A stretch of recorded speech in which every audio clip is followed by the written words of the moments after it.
രാഹുലെ VD. Satheesan നിയുക്ത മുഖ്യമന്ത്രിയാകാൻ പോകുമ്പോൾ അല്ലെങ്കിൽ യു.ഡി.എഫ് അധികാരത്തിൽ വരാൻ പോകുമ്പോൾ ഇന്ന് രാവിലെ പുറത്തു വന്നൊരു വാർത്തയാണ്. മുട്ടൽ മരമുറി കേസിൽ മരങ്ങളുടെ കണക്ക് വീണ്ടും എടുത്ത് അന്വേഷണ സംഘം വന്നിട്ടുണ്ട്. അപ്പോൾ നമുക്കറിയാം, അഗസ്റ്റിൻ സഹോദരങ്ങൾ പ്രതികളായ ഒരു കേസാണ്, വളരെ വിവാദം ഉയർത്തിയ കേസാണ്. അന്ന് കമ്മ്യൂണിസ്റ്റ് പാർട്ടി ഭരിക്കുമ്പോൾ ആ കേസിനെ ഒരു സൈഡിലേക്ക് മാറ്റി നിർത്തിയിട്ട് നമുക്കറിയാം, റിപ്പോർട്ടർ ചാനലും കമ്മ്യൂണിസ്റ്റ് പാർട്ടി എന്ന് പറഞ്ഞ ഒരു അമ്മ പെറ്റ മക്കളെ പോലെയാണ്. പ്രത്യേകിച്ച് അരുൺ സാറിന് ആ ഒരു കണക്കുകളെ പോലും അംഗീകരിക്കാൻ പറ്റാതെ കരഞ്ഞ കരച്ചിലൊക്കെ നമ്മൾ കണ്ടാണ്. എന്താണെങ്കിലും യു.ഡി.എഫ് അധികാരത്തിൽ വരുമ്പോൾ റിപ്പോർട്ടറിന്റെ ഇടപെടലും പണി കിട്ടാൻ പോവുകയാണോ? റിപ്പോർട്ടറിന് ഇടപെടലും പണി കിട്ടുമെന്നല്ല, യഥാർത്ഥത്തില് കഴിഞ്ഞ ദിവസം തന്നെ ഇവര് ന്യൂസുകൾ അടിക്കുമ്പോൾ ന്യൂസ് വാല്യൂവിന് വേണ്ടിയിട്ട് എന്തൊക്കെയോ വിളിച്ചു പറയുന്ന രീതിയിലേക്ക്, ഒരു ക്രെഡിബിലിറ്റി ഇല്ലാത്ത രീതിയിലേക്ക് ഈ ചാനൽ പോകുന്നത് കഴിഞ്ഞ കുറേ കാലങ്ങളായിട്ട് നമ്മൾ കണ്ടുകൊണ്ടിരിക്കുകയാണ്. കോൺഗ്രസിനെതിരെ എന്തെങ്കിലും അടിക്കാൻ കിട്ടിക്കഴിഞ്ഞാൽ അത് ഒരു തെളിവുകളും ഇല്ലാതെ, ഒരു ക്രെഡിബിലിറ്റിയും ഇല്ലാതെ അടിക്കുന്നത് നമ്മൾ കണ്ടതാണ്. അവസാന നിമിഷം കോൺഗ്രസ് ആ ചാനൽ ബഹിഷ്കരിച്ചു.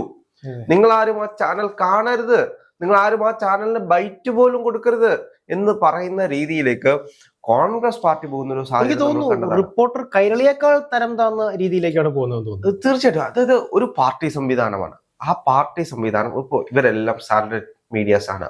അവരൊരു വാർത്ത കൊടുക്കുമ്പോൾ അതിന് കൃത്യമായിട്ടൊരു മെറിറ്റ് ഉണ്ടാകണം, പിന്നെ അതിനൊരു ക്രെഡിബിലിറ്റി ഉണ്ടാകണം. അത് ഒരു സാറ്റലൈറ്റ് ചാനലിൽ വന്നിരുന്ന് തോന്നിയതുപോലെ പറയാൻ കഴിയില്ലല്ലോ. ഒരിക്കലും അവര് പഠിച്ച് അതിന് വേണ്ടുന്ന കൃത്യമായിട്ടുള്ള എവിഡൻസ് ഉണ്ടാവണ്ടേ. അതിനൊരു ഫാക്ടർ എന്ന് പറയുന്നത് എവിഡൻസ് ആണല്ലോ. ഇപ്പോ കോൺഗ്രസിൽ ഇങ്ങനെ ഒരു കാര്യം സംഭവിക്കാൻ പോകുന്നു, എവിടെ നിന്നാണ് ഈ ന്യൂസ് കിട്ടിയത് എന്നെങ്കിലും കൃത്യമായിട്ട് ഇവരൊന്ന് അന്വേഷിക്കണ്ടേ. എവിടെ നിന്നെങ്കിലും ഇപ്പൊ ഞാൻ വിളിച്ചു പറയാ, കോൺഗ്രസിൽ ഇപ്പോ മുഖ്യമന്ത്രി രാജിവെക്കാൻ പോവാണ്, അപ്പോഴേ അവർ ന്യൂസ് അടിക്കും. ഈ രീതിയിലാണ് റിപ്പോർട്ടർ ചാനൽ ഇപ്പോൾ പൊക്കോണ്ടിരിക്കുന്നത്.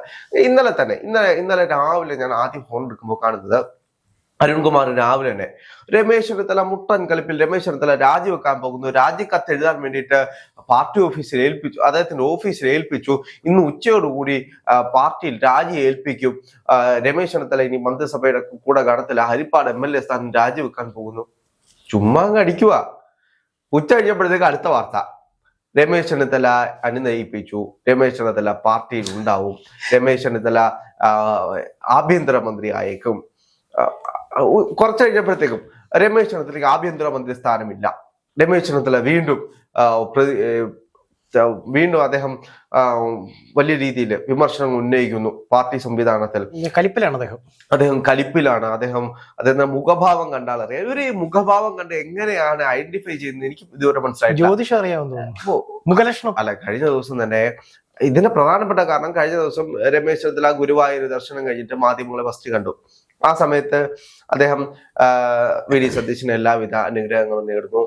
വി.ഡി. സതീശൻ നിങ്ങളെല്ലാം സപ്പോർട്ട് കൊടുക്കണം എന്നൊക്കെയാണ് അദ്ദേഹം പറഞ്ഞത്. അപ്പൊ മാധ്യമങ്ങൾ ചോദിച്ചു, അങ്ങ് മന്ത്രിസഭയിൽ ഉണ്ടാകുമോ? അപ്പൊ അദ്ദേഹം മറുപടി ഒന്നും പറയാതെ പോയി. ഇത് കണ്ടിട്ടാണ് രാജിവെക്കാൻ പോയി എന്ന് അദ്ദേഹം ഈ റിപ്പോർട്ടർ ചാനൽ പറയുന്നത്. ഇത്തരത്തിലാണ് ഇവരുടെ ന്യൂസ് എഡിറ്റോറിയൽ എല്ലാം പോകുന്നത്. പലപ്പോഴും ഇത്തരത്തിലുള്ള ഫേക്ക് ന്യൂസുകൾ, ഒരു അടിസ്ഥാനവുമില്ലാത്ത മാധ്യമ വാർത്തകൾ പടച്ചുണ്ടാക്കുന്ന മാധ്യമധർമ്മം എന്ന് പറയുന്നത് റിപ്പോർട്ടർ ചാനലിനെ പോലുള്ള കുറച്ച് ചാനലുകൾക്ക് ബാധകമല്ല എന്നാണ് എനിക്ക് തോന്നുന്നത്. പലപ്പോഴും അവരുടെ പ്രവർത്തികൾ കാണുമ്പോൾ ശരിയല്ലേ? തീർച്ചയായിട്ടും. ഈ തെരഞ്ഞെടുപ്പിൽ തന്നെ ഇപ്പോ വി.ഡി. സതീശന്റെ പുനർജനി പദ്ധതി, അതിനെതിരെ ആ കേസ് എടുക്കാൻ പോകുന്നു എന്ന് പറഞ്ഞാൽ 1 മണിക്കൂർ ഇവർ വാർത്തടിച്ചു. റിപ്പോർട്ടർ ചാനൽ മാത്രമേ വാർത്തടിക്കാൻ കണ്ടുള്ളൂ. ബാക്കി എല്ലാവരും സ്ക്രോളിംഗ് ആയിട്ട് പോയി. വലിയ രീതിയിൽ വാർത്തയെല്ലാം അടിച്ചിട്ട് 1 മണിക്കൂറിന്റെ എല്ലാം തിരുത്തി. ഇതാണ് സംഭവിച്ചുകൊണ്ടിരിക്കുന്നത്. ഏതെല്ലാം അവസരങ്ങളിൽ ഈ പാർട്ടിയെ നശിപ്പിക്കാമോ, ഈ പാർട്ടിയെ മോശമായിട്ട് ചിത്രീകരിക്കാമോ, ഈ പാർട്ടിയെ ഇല്ലാതാക്കാമോ, അതിനുള്ള പണി കൃത്യമായിട്ട് എടുത്തിട്ടുണ്ട് റിപ്പോർട്ടർ ചാനൽ. അതായത് CPM ഒരു ഏജന്റ് ആയിട്ടാണ് റിപ്പോർട്ടർ ചാനൽ എപ്പോഴും പ്രവർത്തിച്ചുകൊണ്ടിരുന്നത്. ഏകദേശം 10-41 കേസുണ്ട്. എന്തിനാണ്? ഇപ്പൊ അരുൺകുമാറിനെ പോലെ ഒരാളെ 24 നിന്നും കൊണ്ടുവന്ന റിപ്പോർട്ടർ വന്നത് എങ്ങനെയാണ്? അരുൺകുമാറിന്റെ അവസാനത്തെ വീഡിയോസ് ഒക്കെ നമ്മൾ കണ്ടതാണ്.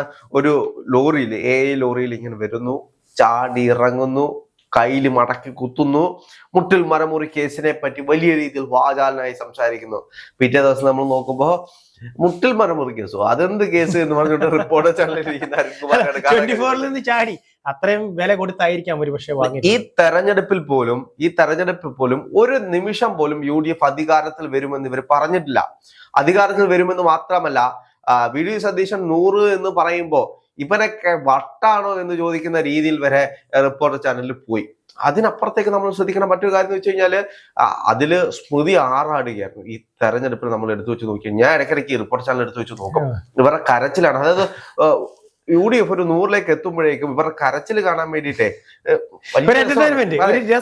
ഇതേപോലെ തന്നെ സർവേ വരുമ്പോ ആദ്യത്തെ സർവേ വരുമ്പോഴത്തേക്കും ഇതിൽ നമ്മൾ വിശ്വസിക്കാനുള്ള കാര്യങ്ങളൊന്നുമില്ല.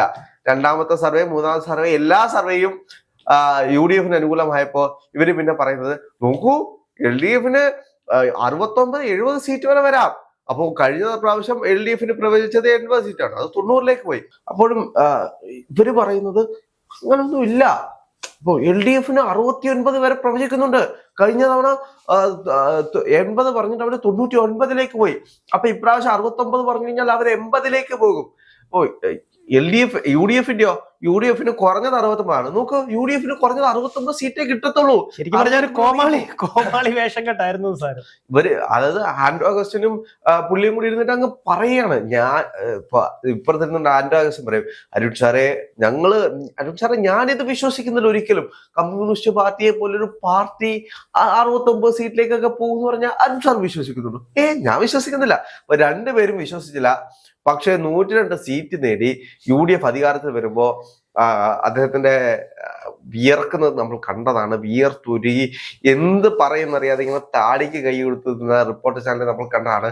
ഇപ്പുറത്ത് നിന്ന് സ്മൃതി നൃത്തം കളിക്കുന്നത് നമ്മൾ കണ്ടതാണ്. അപ്പൊ നല്ല രസമാണ് കാണാൻ വേണ്ടി. ഇപ്പോ നമ്മുടെ നാടോടിക്കാറ്റില് മോഹൻലാല് ശ്രീനിവാസൻ പറയത്തില്ലേ, ഇവറ്റകളുടെ കരച്ചില് കേൾക്കാൻ തന്നെ എന്ത് രസമാണ്. അതേപോലെയാണ് റിപ്പോർട്ടർ ചാനലിന്റെ ആ ഒരു കരച്ചില് കേൾക്കാൻ വേണ്ടിയിട്ട്. അപ്പോ എന്ത് തന്നെയാണെങ്കിലും ഈ തെരഞ്ഞെടുപ്പിന് ശേഷം ഇപ്പോ VD സതീശൻ അവസാനം മാധ്യമങ്ങൾക്ക് മുന്നിൽ പറഞ്ഞത്, എന്റെ കുട്ടികളെ അടിച്ചതിന്റെ ചോരയുടെ കണക്ക് തീർക്കാതെ പോകാൻ കഴിയുമോ എന്നൊരു കാര്യം അദ്ദേഹം പറയുന്നുണ്ട്. അപ്പോ അദ്ദേഹത്തിന്റെ മനസ്സിലെല്ലാം ഉണ്ട് എന്നാണ് എനിക്ക് മനസ്സിലാക്കാൻ കഴിയുന്നത്. കഴിഞ്ഞ കാലത്തെ രാഷ്ട്രീയ നേതാക്കന്മാരെ പോലെയൊന്നുമല്ല അപ്പോ VD സതീശൻ എന്ന് പറയുന്ന നേതാവ്. അദ്ദേഹം എല്ലാം കുരുക്ക് കൊള്ളുന്ന രീതിയിൽ ഓർത്തു വെച്ചിട്ടുണ്ട്. അദ്ദേഹത്തിന് ഏറ്റവും കൂടുതലും കടന്നാക്രമിച്ച ഒരു ചാനൽ എന്ന് പറയുന്നത് റിപ്പോർട്ടർ ചാനൽ തന്നെയായിരുന്നു. അപ്പോ ഈ തെരഞ്ഞെടുപ്പിന് ശേഷം ഇപ്പോ നമുക്കറിയാലോ, ഇപ്പോ മാധ്യമങ്ങളാണ്. ഇപ്പൊ നമ്മൾ തന്നെ പലപ്പോഴും പറഞ്ഞിട്ടുണ്ട്, ഇനി അടുത്ത UDF അധികാരത്തിൽ വരുമ്പോൾ ആദ്യമേ ഇന്റർവ്യൂ കൊടുക്കാൻ പോകുന്നത് ചിലപ്പോൾ റിപ്പോർട്ടർ ചാനലിലായിരിക്കും. അവർ ആ ഒരു സ്ട്രാറ്റജി മെയിൻറ്റെയിൻ ചെയ്തു പോകുന്നവരാണ്. UDF ചിലപ്പോൾ അതിന്റെ ഒഴുക്കിലങ്ങ് പോകുന്ന ആൾക്കാരുമാണ്. അപ്പൊ ഇത്രയും നാളും തന്നെ ദ്രോഹിച്ച ആളുകളെ ഒന്നും അവർ ഓർക്കത്തില്ല. പിന്നീട് അവരായിരിക്കും ഇവരുടെ ഏറ്റവും അടുത്ത സുഹൃത്തുക്കൾ എന്ന് പറയുന്ന രീതിയിലാണ്. പക്ഷെ VD സതീശൻ എന്ന് പറയുന്ന ഒരു നേതാവ് അത്തരത്തിലല്ല കാണാൻ കഴിയുന്നത്. ഗാന്ധിസം ഒന്നുമില്ല. അദ്ദേഹം കൃത്യമായിട്ട് എവിടെയാണോ അടിക്കേണ്ടത് അത് നോക്കി വെച്ചിട്ട് തന്നെയാണ് പൊക്കോണ്ടിരിക്കുന്നത്. അപ്പൊ എന്താണെങ്കിലും ചിലപ്പോൾ റിപ്പോർട്ടർ ചാനൽ ഒരു പണി വരാനുള്ള എല്ലാ സാഹചര്യവും ഉണ്ട്. പണി വരുന്നുണ്ട് അവറാച്ച എന്ന് പറയേണ്ടി വരും.